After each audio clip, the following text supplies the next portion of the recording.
다 함께 사도신경으로 우리의 신앙을 고백하며 예배를 시작하겠습니다.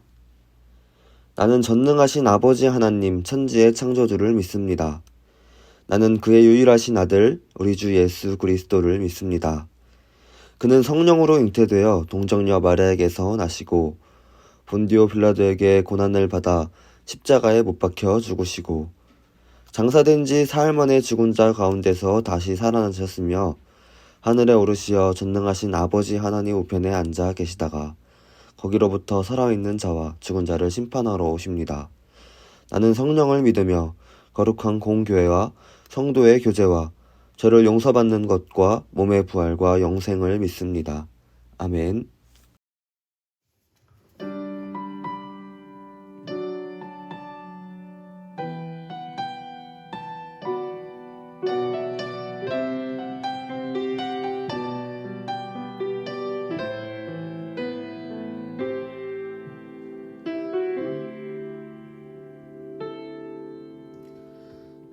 무명이어도 공허하지 않은 것은 예수 안에 난 만족하리라.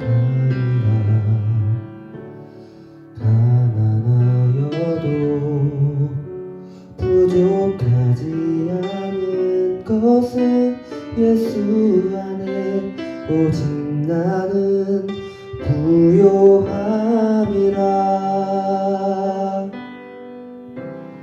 고난 중에도 견뎌낼 수 있는 것은 주의 계획 있기 때문이라. 실패하여도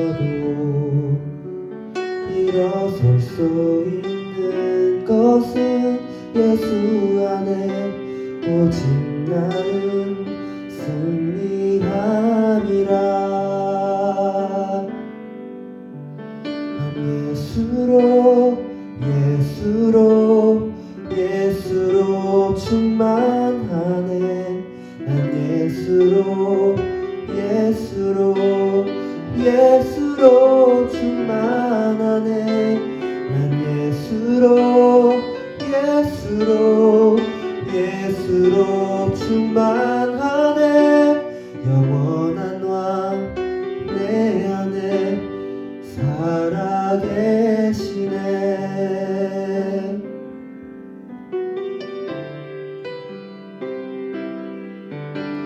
내 몸이 약해도 낙심하지 않는 것은 예수 안에 난 완전하니라. 화려한 세상 부럽지 않은 것은 난 예수로 충만함이라. 난 예수로 충만하네. 세상 모든 것들도 두렵지 않네. 난 예수로 충만하네. 영원한 왕 내 안에 살아계시네.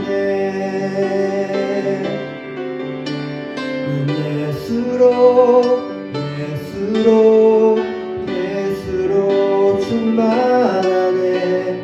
세상 모든 풍파도 두렵지 않네. 난 예수로 충만하네.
죄로 인하여 하나님의 어린 양 속죄의 제물 되어 저주받은 나무에 달리셨네.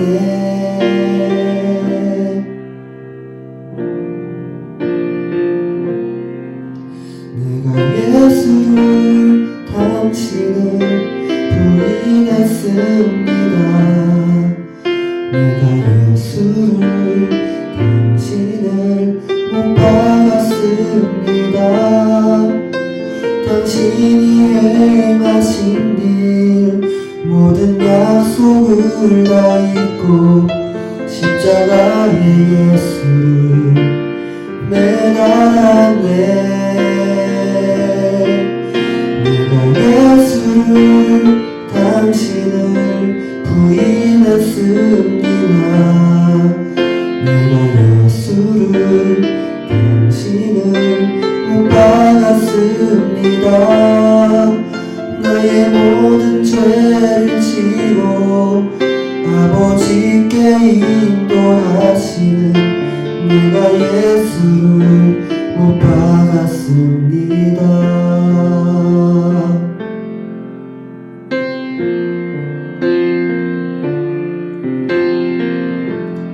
예수 참사랑과 평화의 주님 소망 없이 멀어진 우리를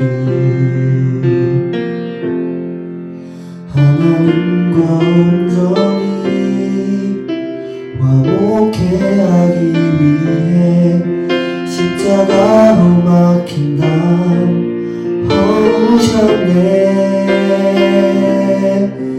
내가 예수를 당신을 부인했습니다.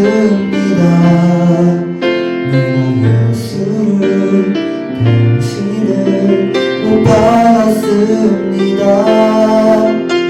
당신이 행하신 일 모든 약속을 다 잊고 십자가에 예수를 매달았네. 내가 예수를 당신을 부인했습니다. 내가 예수를 당신을 못 박았습니다. 나의 모든 죄를 지고 아버지께 인도하시는 내가 예수를 못 박았습니다. 내가 예수를 당신을 다시 바라봅니다. 내가 예수를 당신을 사랑합니다. 당신이 행하신 일 흔들리지 않는 사랑 깨지지 않는 약속 붙들겠네. 내가 예수를 당신을 다시 바라봅니다. 내가 예수를 당신을 사랑합니다. 갚을 수 없는 사랑 아버지께 인도하시네. 내가 예수를 사랑합니다. 내가 예수를 당신을 부인했습니다. 내가 예수를 당신을 못 박았습니다. 당신이 행하신 일 모든 약속을 다 잊고 십자가에 예수를 매달았네. 내가 예수를 당신을 부인했습니다. 내가 예수를 당신을 못 박았습니다.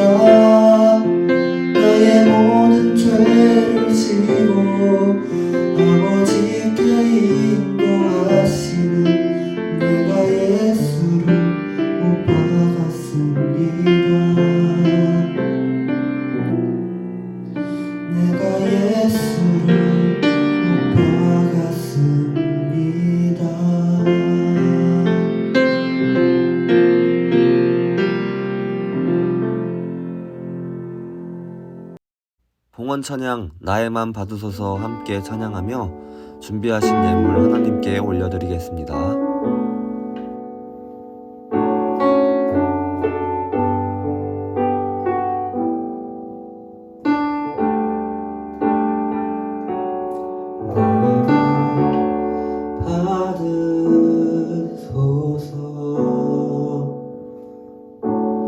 오셔서 주님의 저소 삼으소서.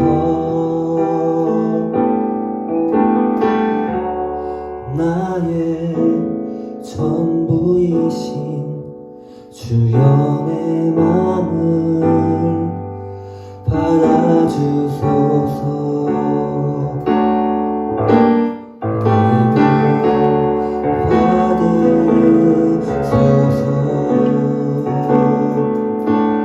오셔서 주님의 저소 삼으소서.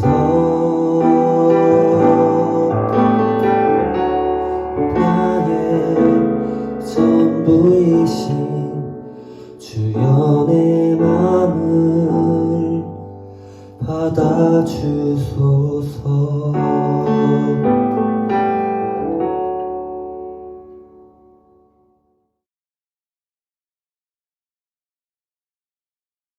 오늘 예배를 위해서 우리 함께 기도하겠습니다. 사랑해 주님, 감사합니다. 우리의 예배를 받으시기 위해 이 자리에 임재하여 주심을 감사합니다. 주님, 우리의 마음과 생각을 주님께 올려드리오니 우리의 마음밭에 주님의 말씀을 심어 주시어서 아름다운 열매로 맺어지기를 간절히 소망합니다. 주님, 우리와 함께하여 주시옵소서. 우리의 지난 한 주간의 삶을 돌아봅니다. 주님의 말씀대로 살아가지 못한 모습들이 있다면 이 시간 회개하오니 은혜를 내려주셔서 다시 한 주간 주님의 뜻대로 살아갈 수 있기를 주님께서 함께하여 주시옵소서.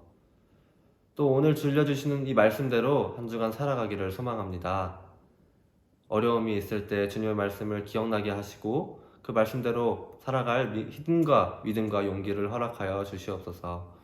또 어려운 중에 드리는 예물들이 있습니다. 주님 기뻐 받아주시옵시고 이 예물들이 사용되는 곳마다 하나님의 사랑이 피어날 수 있도록 함께하여 주시옵소서.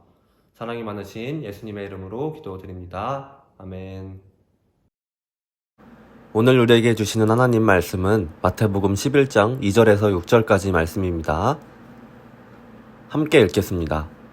요한이 옥에서 그리스도께서 하신 일을 듣고 제자들을 보내어 예수께 여짜오되 오실 그이가 당신이 오니까 우리가 다른 일을 기다리오이까.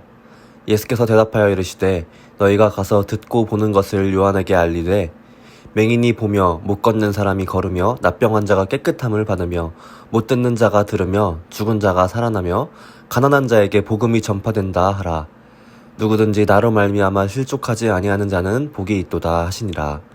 아멘.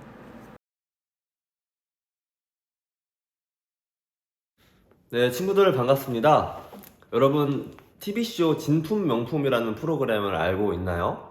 세월 속에 묻혀있던 진품, 명품을 발굴해서 전문 감정위원의 그 예리한 시선으로 우리 고유 미술품의 진가를 확인하는 그런 감정 프로그램입니다. 참 세상에는 진품이 있는 반면에 가품들도 많이 있는 것 같습니다.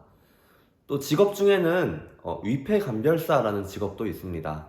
우리나라에서 확인되는 위패의 규모는 매년 연간 25만 달러 정도라고 합니다. 이 25만 달러도 전체 위패 유통량의 5%밖에 되지 않는다고 합니다. 그러니까 1년에 국내에서 위패가 500만 달러 정도 유통되고 있다라는 것인데요. 그런 위패를 감별하는 사람이 바로 위패감별사라고 합니다. 이렇게 화폐뿐만이 아니라 우리 근처에서 진짜와 가짜가 많이 있습니다. 대표적으로 친구들이 그러는데요. 진짜 친구가 있는 반면에 가짜 친구가 있는 것이겠죠. 평소에는 사이좋게 지내다가 내가 조금 어려운 일을 겪거나 좀 오해가 생기거나 또는 다툼이 있을 때 내 이야기를 듣기도 전에 쌩까버리는 친구들이 있는 반면에 어떻게든 나를 이해해주고 화해하려고 노력하는 친구들이 있습니다. 이렇게 진짜는 어려울 때일수록 빛을 발하는 법인데요. 우리 성옥교회 청소년부 우리 여러분들 역시 누군가에게 진짜 친구가 되어주는 친구들이 되었으면 좋겠어요. 예수님이 어려운 이들의 친구가 되어주셨던 것처럼 말이에요. 저와 여러분이 그렇게 어려운 이들을 찾아가서 친구가 되어주는 진짜 신앙인이 되었으면 좋겠습니다. 오늘 본문에서는 이 신앙의 진품이 무엇인지 말해주고 있습니다. 오늘 본문 2절, 3절 말씀인데요. 요한이 옥에서 그리스도께서 하신 일을 듣고 제자들을 보내어 예수께 여짜오되 오실 그이가 당신이 오니이까 우리가 다른 일을 기다리오리이까. 아멘. 오늘 본문의 시작은 이 세례 요한이 감옥에 있다는 것에서 시작합니다.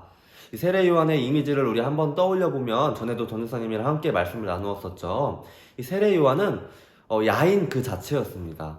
아무리 고대 시대였다고 할지라도 뭐 다들 옷다운 옷 입고 먹을 거 먹었을 텐데 이 세례 요한은 그 시기에조차 낙타털을 걸치고 맥두기와 서청을 먹던 참 충격적인 모습의 사람이었습니다. 그런데 그렇게 투박한 겉모습 안에 숨겨진 그의 신앙은 정말 진짜인 모습이었는데요. 지난주에도 함께 나누었듯이 이 바리새인들과 사두개인들을 향해서 이 교회 앞에서 앉아서 말만 하거나 또 남들에게 보여주기 위해서 헌금을 하는 그런 이들에게 독사의 자식들이라고 말할 수 있는 그런 행동을 하는 진짜 신앙인이었던 것이죠. 그는 온전히 하나님의 마음을 알고자 광야에 들어가서 생활했고 하나님의 뜻이라면 어려운 상황 속에서도 하나님의 뜻을 선포하는 사람이었습니다. 또 세례 요한은 하나님의 말씀하시는 것을 삶으로 실천하기 위해서 이곳저곳 돌아다니면서 하나님의 나라를 선포했으며 그 과정에서 자신의 삶을 반성하고 하나님의 자녀로 살아가기를 소망하는 그 사람들에게 회개의 증표로 세례를 주던 사람이었죠. 그런 세례 요한이 이 헤롯 안티파스와 헤로디아의 불륜 관계를 지적하다가 감옥에 갇히게 되었습니다. 그는 스스로 마지막이라는 것을 직감적으로 느꼈나 봐요. 그래서 제자들을 예수님께 보내게 됩니다. 그래서 자신을 따르던 제자들을 예수님께 보내게 돼요. 예수님께서 하시는 일들에 대한 소문을 듣고 만약 정말 예수님께서 진짜 그리스도시라면 자신의 사명이 여기까지임을 확인받고 싶었나 봅니다. 그래서 세례 요한은 제자들에게 이렇게 말해요. 너희들이 예수에게 가서 그분이 진짜 그리스도인지 한번 확인해봐라. 소문만으로는 믿을 수 없으니 그분이 가진 신앙이 정말 진짜 신앙인지 한번 물어봐라 라면서 제자들을 예수님께 보내게 됩니다. 그래서 세례 요한의 제자들은 몇 명이 예수님을 찾아가게 돼요. 우리야 예수님께서 그리스도시라는 것을 알고 있지만 사실 그때 당시에 예수님께서는 당시 사람들에게 그냥 인기 있는 예언자 중에 한 명 정도로 생각이 되었어요. 그래서 세례 요한이 예수님께 찾아가서 이렇게 물었습니다. 예수님, 당신이 정말 진짜 구원자이십니까? 아니면 진짜 구원자가 오시기 전까지 저희가 기다려야겠습니까? 하고 묻게 돼요. 누가 여러분에게 이렇게 묻는다고 한번 생각을 해볼까요? 너 진짜 그리스도인이야? 라고요. 얼마 전 휴가 때 제 고향에서 고등학교 친구를 만났습니다. 그 친구는 지금 결혼을 준비하면서 굉장히 바쁘게 지내고 있더라고요. 이렇게 함께 고등학교 시절을 추억하면서 얘기를 하다가 그 친구가 저한테 이렇게 물어보았어요. 야, 넌 언제 목사 되냐? 그리고 다시 물었습니다. 야, 진짜 목사 할 거야? 라면서요. 그 질문을 듣는데 뭔가 좀 대답을 하기 망설여지더라고요. 분명 저는 전도사로서, 사역자로서, 또 그리스도인으로서 살아가지만 그 질문 앞에서 대답하는 것이 결코 쉽지 않았습니다. 친구는 그냥 가볍게 던진 질문이었을지 모르겠지만 그 질문이 저에게는 굉장히 근본적인 질문으로 다가왔던 거예요. 너 진짜 목사 할 수 있겠어? 너 진짜 안 부끄럽게 목사 할 수 있어? 라면서 저에게 굉장히 근본적인 질문을 던졌던 것이죠. 아, 내가 진짜로 잘하고 있나? 내가 진짜 전도사인가? 아니면 내가 진짜 신앙인인가? 라는 질문들이 저를 좀 옥죄해 왔습니다. 세례 요한의 제자들은 예수님께 당신 정말 그리스도이십니까? 라고 묻고 있는 거예요. 이 질문은 사실 세례 요한에게 있어서 굉장히 중요한 질문입니다. 왜냐하면 예수님이 활동하던 당시에는 자기 스스로 메시아임을 주장하는 사람들이 매우 많았기 때문이에요. 이들은 구세주라기보다는 스스로를 유대의 왕이라 칭하기도 하였고 또 권력을 가지게 되면 로마와 협조하면서 권력에 눈이 멀었던 사람들이 대부분이었습니다. 예를 들어서 므나헴이라는 자가 있었어요. 그는 기원 후 66년 로마 총독의 갖은 핍박에 못 이겨서 문하임은 자신을 따르는 모든 사람들을 모아서 곧장 성전으로 쳐들어갔고 공문 서고에 불을 질렀습니다. 반란을 성공시킨 거예요. 그들은 드디어 식민지배로부터 벗어났다라면서 기뻐하기 시작했어요.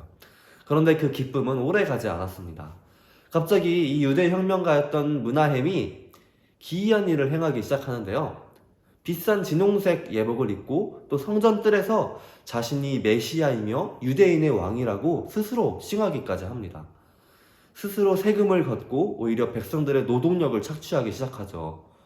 하지만 이를 목격한 예루살렘의 성전의 사람들은 반응이 좋지 못했고 이 문하임의 기이한 행동 때문에 분노한 이 사람들은 이 문하임을 결국 살해하게 됩니다. 이렇게 스스로를 메시아라고 칭하지만 그에 맞는 삶을 살아가지 못하는 사람들이 너무나도 많았던 거예요. 이 세례 요한의 사명은 메시아를 맞이하는 일이었습니다. 그리스도가 오실 길을 예비하고 사람들에게 그리스도가 선포하시는 이 하나님의 나라라는 것을 선물로 받아들일 수 있게 사람들을 준비시키는 것이 바로 이 세례 요한의 사명이었는데요. 그런 그가 지금 감옥에 갇혀서 죽을 위기에 처해 있습니다. 그런데 지금 자신을 그리스도라고 소개하는 이 예수가 정말 그리스도라면 내 사명이 여기까지구나 라면서 후회 없이 하나님의 부르심을 받을 수 있겠다라는 그 생각이 들게 된 거예요. 그래서 세례 요한은 지자들을 보내어 예수님께 당신 정말 그리스도이십니까? 라고 물을 수밖에 없었던 것이죠. 그런데 정말 진짜이냐? 라고 묻는 이 세례 요한의 제자들의 물음에 예수님께서 대답을 어떻게 하시나요? 너희가 듣고 보는 것을 요한에게 가서 말하라 라고 말씀하십니다. 너무나도 당당한 모습이죠. 이 그리스도라는 호칭에 맞는 삶을 살지 않으면 절대로 나올 수가 없는 말입니다. 주님께서는 내가 진짜다, 내가 정말 그리스도라 라고 말씀하시지 않으시고 내 삶을 봐라 라고 말씀하고 계시는 거예요. 그런데 오늘 말씀을 이렇게 묵상하는데 이 세례 요한의 제자들의 질문이 저에게 하는 질문처럼 들리더라고요. 하리마, 너의 신앙은 정말 진짜냐? 라고요. 많은 사람들이 예수님을 믿는다고 하지만 예수님을 사랑한다고 하지만 정작 예수님이 가셨던 길을 가지는 않습니다. 겉모습은 신앙인 같지만 결국 내 욕망을 이루고자 예수님의 이름을 이용하는 사람들이 너무나도 많기 때문이죠. 시험 기간에 내 성적이 올라갈 수 있도록 또 내가 힘드니까 당장 내 문제를 해결해달라는 이 진이의 요술램프 같은 정도로 신앙생활을 하고 있는 사람들이 너무나도 많이 있다는 것이죠. 우리의 신앙이 진짜냐고 묻는 이 질문에 우리가 예수님처럼 당당하게 선포할 수 있게 되었으면 좋겠어요. 구구절절하게 변명하지 않아도 우리 스스로가 당당한 신앙인으로 살았으면 좋겠습니다. 예수님이 그러하셨듯 예수님이 정말 그렇게 사셨듯이 우리의 신앙의 모습도 그렇길 바랍니다. 인도 선교사 스탠리 존스의 자서전인 이 순례의 노래라는 책에서 나오는 일화인데요. 이 스탠리 존스는 1919년에 간디와 만난 자리에서 간디에게 이런 질문을 던집니다. 기독교를 인도에서 자연스럽게 뿌리내리게 하려면 어떻게 해야 된다고 생각하십니까? 라고요. 그러자 간디가 이렇게 말해요. 당신네 선교사들을 포함한 모든 그리스도인들이 예수 그리스도처럼 살도록 하십시오 라고요. 이 간디의 말은 오늘의 우리도 명심해야 하는 말 같습니다. 참 많은 이들이 이 진짜 신앙을 잃어버린 채 겉모습만 신앙인의 모습으로 살아가고 있는 것이죠. 한국 교회가 이 세상의 손가락질을 받게 된 것은 많은 이들이 예수님의 신앙을 마음에 품지 않기 때문입니다. 오늘 세례 요한이 여러분에게도 묻습니다. 당신은 진짜 신앙인입니까? 하고요. 우리는 그 질문에 과연 무엇을 보여줄 것이고 우리만의 진짜 신앙을 어떻게 대답할 것인가 우리가 한번 생각해 보았으면 좋겠어요. 우리가 예수님이 보여주신 그런 진짜 신앙을 키워가는 공동체가 되기를 간절히 소망합니다. 야, 네가 그리스도인이야? 그리스도인이 뭔데? 라고 묻는 이 세상의 질문에 우리의 삶이 그 대답이 되기를 간절히 소망합니다. 구구절절 변호하고 설명하는 것이 아니라 당장 우리의 삶으로 당당하게 나타내었으면 좋겠어요. 세상이 보기에 당돌할 정도로 진짜가 되어서 보여주는 저와 여러분이 되기를 간절히 소망합니다. 세례 요한은 지금도 찾고 있습니다. 진짜 신앙으로 세상을 뒤엎을 그리스도인 말입니다. 우리 성읍교회 청소년부가 그런 진짜 신앙인의 모습이 되기를 간절히 소망합니다. 그런 진짜 신앙인의 모습으로 이번 한 주간도 살아가는 저와 여러분이 되기를 간절히 소망합니다. 아멘. 사랑해 주님, 오늘 말씀을 통해 예수님께 진짜 그리스도시냐 라고 묻는 그 질문에 내 삶을 보라 라고 답하신 그 예수님의 모습을 우리의 마음에 담습니다. 세상이 우리에게 질문합니다. 너희들이 정말 그리스도인이냐 라고 말입니다. 그 질문에 정말 우리가 당당하게 우리의 삶으로 대답할 수 있기를 소망합니다. 우리의 삶이 예수님의 마음을 담고 예수님의 신앙을 따라가는 그의 삶의 모습이 될 수 있도록 주님 우리와 함께 하시고 우리의 마음과 생각을 주장하여 주시옵소서. 우리 한 사람 한 사람이 정말 진짜 신앙인의 모습으로 살아가기를 소망하며 우리의 모습을 통해 하나님께서 영광 받으시고 이 땅이 하나님의 통치가 이루어질 수 있도록 주님 축복하여 주시옵소서. 이번 한 주도 하나님의 말씀대로 살아가기를 소망하오며 오늘도 말씀하신 주님 감사합니다. 살아계신 예수님의 이름으로 기도드립니다. 아멘. 주님 가르쳐 주신 기도로 오늘 예배를 마치겠습니다. 하늘에 계신 우리 아버지여, 이름이 거룩히 여김을 받으시오며 나라가 임하시오며 뜻이 하늘에서 이루어진 것 같이 땅에서도 이루어지이다. 오늘 우리에게 일용할 양식을 주시옵고 우리가 우리에게 죄 지은 자를 사하여 준 것 같이 우리 죄를 사하여 주시옵고 우리를 시험에 들게 하지 마시옵고 다만 악에서 구하시옵소서. 나라와 권세와 영광이 아버지께 영원히 있사옵나이다. 아멘.